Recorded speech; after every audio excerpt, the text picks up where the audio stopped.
Hey guys, in this video, I will show you how to reset the Instagram Explore page. All right, let's begin.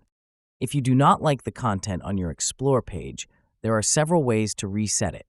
First, go to your profile and tap the three lines at the top right. Scroll down to Suggested Content under the What You See section.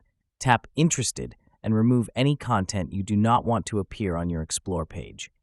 Then, go to Not Interested and manage your preferences.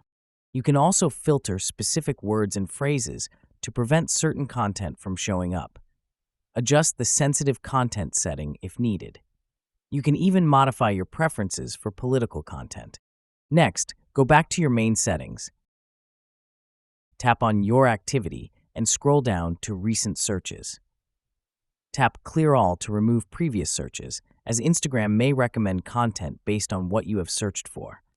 Now, refresh your Explore page by dragging it down. You should start seeing more relevant content. To further refine your feed, scroll through the Explore page and like posts that interest you. If you see content you do not want, tap the three dots on the post and select Not Interested. Keep repeating this process to train Instagram's algorithm to show what you prefer. So that's basically how you can reset the Instagram Explore page. And that's it for this video. If you find this helpful, consider subscribing and giving this a big thumbs up. Thanks.